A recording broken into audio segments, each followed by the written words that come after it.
trésor. Exode 19, 5. Qu'est-ce que Dieu veut dire quand il nous fait cette promesse? Vous serez pour moi comme un trésor. Alors je vous dis tout de suite, nous sommes précieux aux yeux de Dieu. Vous êtes précieux aux yeux de Dieu. Vous êtes précieux pour moi aussi parce que vous êtes une église super, formidable. Mais en fait, ce texte d'Exode nous parle de quoi? Alors si vous vous en souvenez un petit peu, si vous l'avez devant vos yeux avec vos Bibles, il nous parle d'un projet que Dieu a. Alors pas seulement pour son peuple, mais pour le monde. Le projet de Dieu pour nous, tel que révélé à Moïse, est le même que celui révélé par Jésus et Paul. Quel est ce trésor? Quel est ce trésor que nous sommes censés être? Et que le peuple d'Israël, d'abord, au départ, est censé être, et puis, par ricochet, ceux qui en seront au bénéfice. Dans Exode 19, Dieu annonce le statut très particulier qu'il entrevoit pour son peuple, tout juste sauvé de l'esclavage des Égyptiens. Si vous regardez bien ce qui s'est passé avant, c'est très intéressant, cette parole qui arrive à ce moment précis. Et les termes, par exemple, royaume, prêtre, nation sainte, peuple, trésor de Dieu, ça ne nous surprend plus, nous. Pourquoi ça ne nous surprend plus? Parce qu'on a tellement l'habitude de l'entendre qu'on ne réalise pas forcément la portée éternelle que ça peut avoir et qu'on ne se rend pas forcément compte de l'incroyable cadeau que ça représente. Ça ne nous surprend plus. On est habitué à ce que Dieu nous dise, vous êtes prêtre, nation sainte, ce royaume, cette église. Et on les a tellement entendus. Et pourtant, ces paroles amorcent une révolution. Imaginez, le peuple libéré de l'esclavage d'Égypte a maintenant un libre accès. En fait, c'est révolutionnaire pour l'époque, mais même encore aujourd'hui, c'est toujours révolutionnaire. Et il a accès libre à Dieu, en cela il est prêtre. Je vous rappelle juste que l'accès au tabernacle n'était autorisé que par les prêtres, le grand prêtre en l'occurrence. Donc c'est plus une foule de gens qui sort du désert avec les vêtements complètement usés, épuisés, fatigués d'avoir essayé d'échapper aux Égyptiens. C'est plus du tout ça maintenant. C'est juste quelques temps après cet épisode, ce peuple-là, aux vêtements en guenilles, devient un immense groupe structuré. Une nation en hébreu. Et qu'est-ce qui va structurer cette nation? C'est le décalogue, entre autres, qui viendra juste après au chapitre 20. Ils vont devenir une nation structurée. Et ils vont devenir un petit peu une tête de pont, une chef de file de ce mouvement que Dieu impulse dans l'histoire du salut. Et donc ce groupe structuré sera visible parmi les autres peuples grâce à des institutions stables. Si vous lisez par exemple tout ce qui se trouve dans le Décalogue, le Deutéronome, même le Lévitique, qui structure énormément les choses, c'était aussi une grande révolution à l'époque. Avec tous les défauts que ça peut avoir, de difficulté de respecter la loi, d'obéir à la loi, mais institution stable. Et tout ça devient possible parce que ce groupe qui était menacé de mort, en fait, imaginez par exemple juste quand le peuple d'Israël traverse la mer Rouge, c'est pas eux qui se trouvent engloutis par la mer, c'est les Égyptiens qui sont derrière. Mais ça tenait à tellement peu de choses. Si vous vous souvenez du film Les 10 Commandements, je crois qu'à la fin, les eaux se referment, il y a juste un petit animal qui arrive à en réchapper, et puis après les eaux se ferment derrière. C'est emblématique de cette idée-là, que ça tenait à tellement peu de choses que Israël soit détruit, englouti. Et vous savez, en arrière-plan, j'ai, moi, l'Église. Je pense à l'Église aujourd'hui. Ça tient aussi à peu de choses. L'Église, elle est persécutée aujourd'hui. Elle est fragile. Bon, heureusement que c'est Jésus qui l'a conduit, parce que sinon ce serait difficile. Et donc tout ça devient possible parce que ce groupe qui était menacé de génocide par Pharaon est pour Dieu comme un trésor. On pourrait traduire autrement, on pourrait dire c'est le domaine particulier de Dieu, ce peuple-là, précieux. Et donc, on peut lui faire confiance qu'il va tout faire pour le garder, malgré les menaces, malgré les difficultés. Et donc, on pourrait se dire, mais il y a d'autres gens qui, en lisant ça, disent, mais attendez, vous, les chrétiens, là, votre lecture est un peu étrange, lecture de la Bible, parce que c'est quand même injuste. Il y a un peuple choisi, et puis les autres ne sont pas choisis. Qu'est-ce que ça veut dire en termes de justice et d'injustice? Le choix de Dieu n'est pas une injustice face aux autres peuples. C'est plutôt, en fait, un message, un signe, et on pourrait presque dire une chance pour les nations. Parce qu'en fait, le rôle de celui qui est choisi, c'est de travailler, c'est d'annoncer, c'est de convaincre que ce Dieu-là, c'est vraiment le Dieu des dieux, le roi des rois, le Seigneur des seigneurs. D'ailleurs, c'est ce que vont faire les 12 aussi, hein, parce que Jésus choisit 12, on va y revenir après. Donc ce n'est pas une injustice.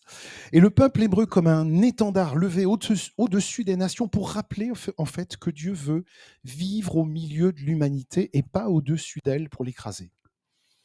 Et ça se déroule au Sinaï, au moment où Dieu s'apprête à conclure une alliance avec son peuple, une alliance qui va le lier à jamais, qui va lier à jamais le Seigneur de l'univers avec ce petit peuple en guenille qui sort d'un presque génocide. C'est ça qui se passe. Et on peut considérer ça comme le traité de paix le plus solennel de toute l'histoire de l'humanité. C'est Dieu qui se lie avec un petit peuple terrestre. Et ce que nous lisons ce dimanche, on pourrait dire que ça constitue le prologue de cette alliance. Le discours d'ouverture qui est prononcé par Dieu, je vous dis juste, il commence par ces paroles. Vous avez vu ce que j'ai fait à l'Égypte et comment je vous ai porté sur les ailes d'un aigle et vous ai amené jusqu'à moi. Et j'avais très envie de mettre aussi ce titre-là. Et alors, le livre de l'Exode ne donne pas plus de détails, mais cette image devrait quand même être significative pour ceux qui traversaient le désert. Alors, j'ai fait des recherches, je n'ai pas trouvé. Je voulais vraiment faire une recherche qui corrobore en fait ce verset. Est-ce que c'est vrai qu'en fait les parents aigles portent les petits sur leurs ailes, sur leur dos? En fait, vous savez que les bébés aigles se jettent dans le vide pour apprendre à voler. Parfois, il y en a qui s'écrasent. Mais est-ce que quand ils ont du mal ou quand ils vont tomber, est-ce que les parents viennent? J'ai pas trouvé. J'ai pas trouvé ça. Mais j'espère qu'un jour on tombera sur un reportage, ou peut-être que certains d'entre vous avaient la référence qui appuierait cette réalité. Et donc, mais on peut l'imaginer facilement, parce que les aigles sont quand même très agiles. Alors, imaginons maintenant cette scène. Les petits aigles sont prêts à s'élancer pour la première fois du haut de la montagne. Les parents aigles sortent en les portant sur leurs ailes, et on imagine les parents aigles planant en dessinant de larges cercles autour de petit aiglon qui s'est jeté dans le vide. Et si les petits se fatiguent, peuvent se reposer sur les ailes de leurs parents. Et ils le feront jusqu'à ce qu'ils soient capables de prendre leur propre envol. Et l'auteur de ce texte magnifique, hein, très poétique aussi, je trouve, a eu le génie d'appliquer cette image à Dieu pour exprimer que lorsque Dieu porte son peuple, c'est pas pour en faire des esclaves, mais pour éduquer à la liberté. Et vous savez, mes amis, moi le premier, hein, on a du mal à saisir cette liberté que Dieu nous donne. On préfère parfois être dans les chaînes. Parce que l'esclavage, c'est plus simple que la liberté. Parce que la liberté est très exigeante. Elle nous demande de travailler, de faire des efforts, justement de faire comme ce bébé aigle qui se jette dans le vide. Et il faut quand même un certain courage. Et donc, Dieu est véritablement le Dieu qui libère et qui éduque à la liberté. Et je trouve magistral de placer cette image du bébé aigle qui va prendre son envol juste après la sortie de l'esclavage. C'est incroyable. C'est incroyable. Vous avez vu ce que j'ai fait en Égypte, comment je vous ai porté comme sur les ailes d'un aigle. Alors, c'est dans la version parole de vie, cette version-là, c'est pour ça que je l'ai choisie. Dans les autres versions, c'est pas écrit comme ça, mais Merci d'avoir écrit ça comme ça et que je vous ai amené jusqu'à moi. Et donc le livre du Deutéronome rapporte aussi cette expérience de la sollicitude de Dieu et il décrit comment le Seigneur rencontre son peuple dans le désert. Ça ne devait pas être un lieu très agréable, vous imaginez, entouré et puis quand ils étaient poursuivis, les hurlements sauvages des Égyptiens, des soldats égyptiens qui les poursuivaient, ça devait être assez terrifiant. Eh bien, à ce moment-là aussi, Dieu veille sur lui comme la prunelle de son œil. Ça, c'est dans le texte. Comme la prunelle de son œil. On est précieux pour lui, mes amis. On est précieux pour Dieu. Et c'est à partir de cette expérience d'un Dieu bienveillant qui veut la liberté de l'homme. D'ailleurs, il veut la liberté de tous les hommes, à condition, bien sûr, de s'engager dans son alliance, d'obéir à ses commandements. Vous avez vu, c'est la première condition. C'est si vous obéissez à mon alliance, voilà, il y aura tout ça derrière, la liberté. Et alors, l'homme, donc justement, cette liberté de l'homme et là, il y a cet engagement dans cette alliance, une promesse de fidélité au commandement. C'est nous, c'est notre part à nous. Alors, pourquoi est-ce que c'est comme ça? Eh bien, tout simplement parce que pour une relation d'alliance, lorsqu'on fait alliance avec Dieu, dans cette relation personnelle avec lui, ça ne peut se construire que sur la confiance. Si on n'a pas confiance en Dieu, on ne peut pas vivre cette alliance. La confiance naît de l'expérience aussi. Et donc, on pourrait dire en quelque sorte que Dieu fait ses preuves, Dieu a fait ses preuves tout au long de l'histoire d'Israël. Le rappel de l'œuvre libératrice de Dieu précède toujours les commandements. Et donc, nous sommes ici dans le livre de l'Exode, au chapitre 19, juste avant la révélation des commandements, au chapitre 20 de l'Exode. Dieu parle de liberté, puis ensuite il donne les commandements. Vous serez libre si vous obéissez. Si vous n'obéissez pas, vous serez dans les chaînes, mais ce ne sera pas à cause de moi. Ce ne sera pas à cause du Seigneur. Et maintenant, je voudrais juste qu'on vienne au texte de Romains 5, parce que Paul, en fait, remet une couche là-dessus. Paul confirme, en fait, ça. Il dit que nous sommes des étrangers réconciliés. Alors, on a tous des origines différentes. Ce serait rigolo, d'ailleurs, un jour, de voir d'où est-ce qu'on vient. Voilà, Haïti, Cameroun, les Antilles. Ce n'est pas un pays, les Antilles, c'est la France. Mais bon, une région, quelque chose avec une particularité. Et dans sa mort, Jésus a porté les conséquences de notre péché. C'est ce que nous dit Paul. Mais il nous a réconciliés avec Dieu. Alors, nous ne sommes plus étrangers. Et alors, est-ce que c'est juste? Juste. Ajusté à sa sainteté. C'est pas évident de le dire parce que quand Dieu dit vous êtes une nation sainte, et quand on se regarde, on dit Seigneur, c'est compliqué là. Parce que j'ai pas tellement l'impression d'être saint tous les jours. En tout cas, d'honorer ça. Nous ne sommes plus étrangers, mais ajustés à sa sainteté. Et donc, on était en fait capable de rien, sans mérite, juste pécheurs, et maintenant, nous sommes entrés dans une nouvelle relation avec lui.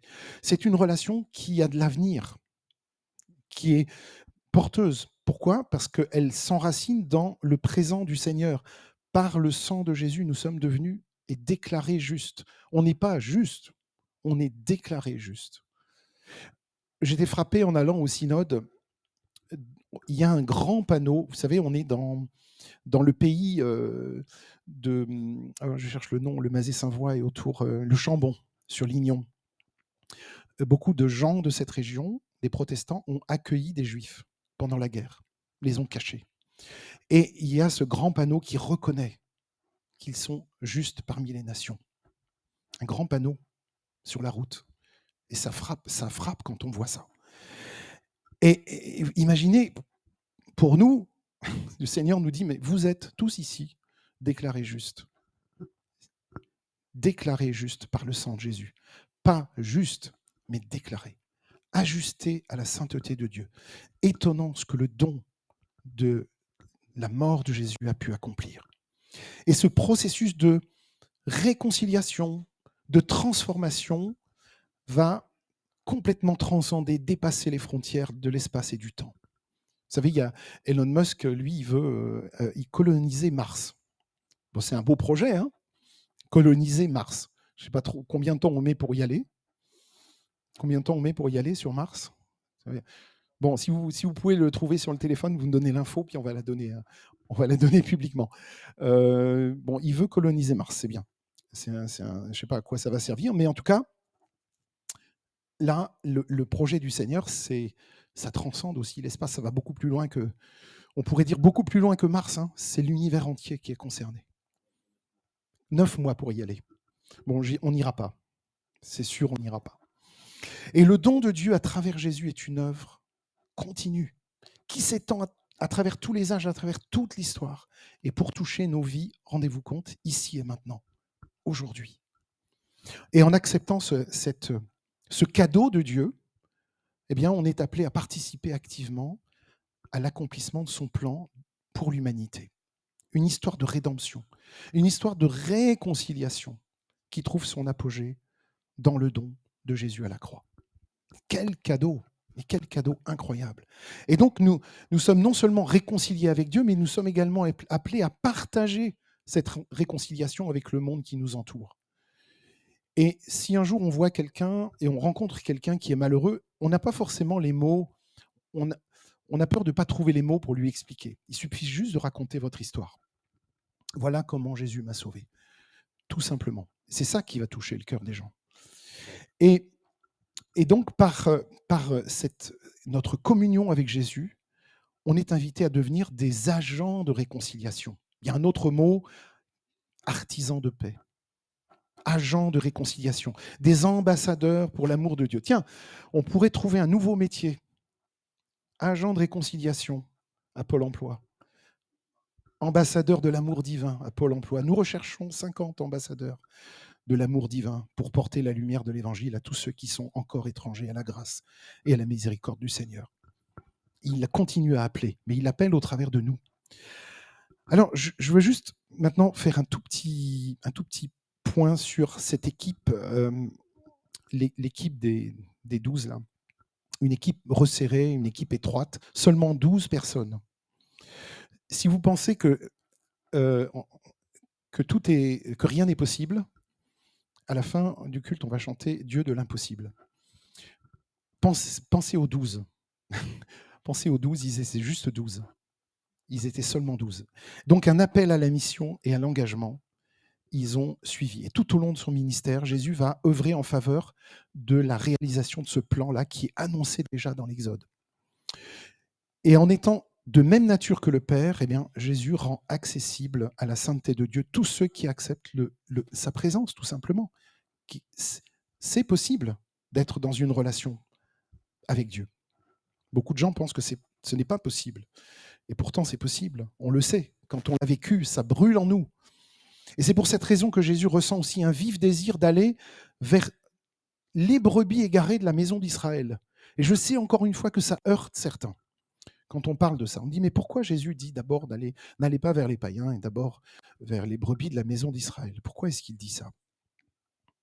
Parce qu'il est crucial de ne pas disperser ni abandonner le plus précieux trésor de Dieu, autrefois esclave, mais libéré. C'est ce même peuple aujourd'hui qui est là, c'est ce même peuple qui a été libéré de l'esclavage. Alors Jésus, il faut aller d'abord vers eux, après vous irez vers les païens. Vous aurez le temps. Et puis après, Paul ira vers les païens. Et dans le désert, Dieu a mis en évidence un peuple parmi tellement d'autres. Ça leur a coûté cher. Hein. C'était pas une promenade de santé. Hein. Être le peuple choisi de Dieu, c'est pas une promenade de santé. Être l'Église du Seigneur aujourd'hui, c'est pas une promenade de santé. Il suffit de regarder les nouvelles de Porte Ouverte pour se rendre compte. Persécution, partout. Persécution. Eh bien, de la même manière, Jésus partage son projet avec quelques personnes. Un tout petit cercle fermé de 12 personnes. Ça diminue en rien l'importance des personnes qui ne font pas partie de ce cercle restreint. Alors là, je veux parler plutôt du peuple d'Israël, les enfants, les brebis perdues de la maison d'Israël. Au contraire, ça leur permet d'être atteints par des interventions d'une portée qui est comparable à celle de Jésus lui-même. Dans notre société, on est d'accord que le travail en équipe, ça paye. Qui est d'accord avec cette idée que travailler en équipe, c'est bien? Tout le monde. Moi, je suis d'accord. Est-ce que vous êtes d'accord pour dire que parfois c'est difficile aussi? Parfois c'est difficile. Mais on fait plus de enfin, quand on travaille en équipe, on fait plus de choses parce qu'on interagit et c'est pour ça qu'on a un conseil de l'Église aussi, voilà, qui aide aussi à construire le projet de l'Église. Avec vous, avec tout le monde, bien sûr. Et donc, on pourrait dire que ce sont des regroupements temporaires, juste pour un temps, pour organiser quelque chose. Tiens, le barbecue, par exemple. Le barbecue, on a fait un petit WhatsApp barbecue. Une équipe. On a fait une équipe aussi, un WhatsApp pour le mariage de Marie-Ange et Charles, et c'était efficace. Parce qu'on a pu interagir dans ce groupe. Tiens, on a oublié ça, on a oublié ça. Et donc voilà, c'est ça que Jésus fait. Et donc, ça vise peut-être plutôt des objectifs à atteindre à court terme, peut-être. Objectifs communs à court terme. Mais dans l'Évangile, Jésus propose au groupe choisi d'aller plus loin dans leur engagement, d'avoir une portée beaucoup plus longue. Après le barbecue, on va ranger le barbecue et ça sera fini jusqu'à l'année prochaine. Mais là, un projet qui leur demande d'aller beaucoup plus loin. Et donc, ce groupe que Jésus va organiser, lui sera loyal. Et ça, c'est très important. Les 12 vont reproduire son action et vont la multiplier. C'est pour ça que Jésus dit, vous ferez des choses plus grandes que moi. Parce qu'en fait, les apôtres, d'ailleurs, ils ne savent même pas qu'ils sont capables de le faire. C'est pour ça que je disais, nous, des fois, on ne sait pas qu'on est capable. Mais Dieu sait, il dit, si vous pouvez le faire. Et là, les 12 vont reproduire et multiplier l'action de Jésus. Et c'est la base du concept. Et là, je vais employer un mot, ce n'est pas du tout pour faire le savant, l'église missionnelle. Alors, vous allez me dire, non, Pascal, tu t'es trompé. Église missionnaire. Non, non, non, non. Église missionnelle, avec 2 L. C'est un concept. Alors, je n'ai pas l'origine précise de ce concept, mais il a été évoqué au dernier synode des églises libres, avec Daniel Lichty, qui enseigne pratiquement là-dessus, sur cette thématique. Une communauté missionnelle, une église missionnelle, qu'est-ce que c'est? C'est une église où chaque activité ou département de l'Église est intentionnellement tourné vers l'extérieur. Par exemple, on pourrait dire le culte ce matin, dans une église missionnelle, il doit être accessible à tous les gens qui sont là-bas dehors. Pareil pour la louange, pareil pour la prédication, pareil pour l'accueil. On pourrait faire des barbecues tous les dimanches et inviter les gens de l'extérieur. Tourner intentionnellement vers l'extérieur pour que ceux qui sont dehors, qui ne connaissent pas du tout la foi, puissent en un coup d'œil se sentir intégrés. C'est ça une église missionnelle. C'est un concept relativement nouveau, mais je le trouve pas mal. Alors, on y reviendra certainement plus tard dans d'autres cultes où on invitera quelqu'un qui va nous en parler. Et donc, tourner vers l'extérieur pour s'attendre à ce que des non-croyants, des non-chrétiens soient présents avec nous, au milieu de nous. L'Église, en tant que communauté de disciples, c'est le peuple à qui Dieu révèle sa grâce et sa grandeur. Et dans la continuité du message, d'ailleurs, de Jean-Baptiste, le royaume des cieux est proche. Le royaume des cieux s'est approché. Il est au milieu de vous, aussi Jésus nous dit. Le royaume des cieux est déjà là. Et donc Jésus donne à ses plus fidèles apôtres une équipe resserrée des pouvoirs similaires aux siens. Les apôtres guériront et chasseront les démons. Et à cette époque, d'ailleurs, c'était une carte de visite, en fait, parce que les messagers de Dieu étaient fréquemment impliqués justement dans des guérisons, dans des démons qui étaient chassés, qui étaient sortis. Quand on essaie de le reproduire aujourd'hui, c'est pas toujours très, très convaincant et très... On va pas parler de ça aujourd'hui, mais c'est un peu compliqué. Et à cette époque, c'était vraiment libérateur. Et donc les apôtres n'ont pas de mérite qui justifie le don de Dieu envers eux. Ils sont inclus juste dans une dynamique de gratuité, en fait. C'est ça l'idée. Leur mission, c'est de transmettre gratuitement ce qu'ils ont reçu gratuitement. Et donc la grandeur du don de Dieu est telle qu'elle ne elle ne peut pas être achetée. C'est le sens de la croix, c'est le sens du sacrifice de la croix. C'est tellement immense ce que Dieu a fait qu'on ne peut pas l'acheter. Même Elon Musk, avec Jeff Bezos réunis, ne peuvent pas acheter ça. Vous savez qu'il y a tout un temps au Moyen-Âge où il y avait ces fameuses indulgences, on pouvait acheter son salut auprès de l'Église. Et donc, ça a donné Martin Luther. Martin Luther, qui n'était pas d'accord, qui disait mais c'est pas possible ça, c'est pas ce que Dieu veut. Et donc voilà qui nous interroge aussi nous sur notre façon de vivre notre attachement à Jésus. Parfois, on préfère, je sais pas si vous vous sentez dans ces moments-là, on préfère maintenir une distance prudente dans notre engagement pour pouvoir s'échapper en cas de problème. Je dis Seigneur, je m'engage avec toi un petit peu, mais pas trop, parce que si ça sent le roussi, je veux une porte de sortie. Comme ça, je ne vais pas trop engager. Et je vais me cacher là-bas dans les catacombes en dessous, là-bas, s'il y a un problème. Donc, vous savez, parfois on est comme ça. Et dans une société qui est tellement axée sur la consommation, il faut vraiment qu'on se pose ces questions pour éviter l'illusion d'un engagement qui est éphémère, en fait. On va s'engager comme on s'engage dans la société, c'est-à-dire on consomme rapidement un truc, puis un autre, et puis on passe à autre chose. On zappe sans arrêt. Ça ne marche pas dans l'engagement avec le Seigneur. J'arrive à la fin. Donc, en attendant de pouvoir ou de vouloir, j'ai mis entre parenthèses, nous engager avec la même intensité que les 12, je vous propose quelque chose. Commençons par enraciner nos actions dans l'activité de Jésus lui-même, dans les pas de Jésus lui-même. Posons-nous la question de savoir comment Jésus verrait le problème, comment il verrait la solution, comment il verrait les choses. On n'est pas laissé à notre propre initiative. Dieu, Seigneur Jésus, quand il a dit « je bâtirai mon église », il ne nous a pas posé là et puis il est parti. C'est pas ça, c'est pas comme ça qu'il fait. On n'est pas des solistes spirituels. On n'est pas juste tout seul. Si nous partageons la compassion de Jésus envers les foules délaissées, eh bien, nous comprenons rapidement que la quantité importe peu. Et moi, je vous propose qu'on aille vers la qualité. La qualité de nos vies spirituelles, la qualité de notre relation avec Dieu, la qualité de notre communion ici, entre nous, communion d'église. Je termine juste avec ces deux très beaux versets d'Exode 19. Vous avez vu vous-même ce que j'ai fait aux Égyptiens. Oui, on l'a vu. C'était très dur pour les Égyptiens. Vous avez vu comment je vous ai amené ici et auprès de moi et je vous ai porté comme sur les ailes d'un aigle. Exode 19, 4. Verset 5. Et maintenant, si vous écoutez mes paroles, si vous respectez mon alliance avec vous, vous serez pour moi comme un trésor parmi tous les peuples. Et j'aime la toute dernière phrase.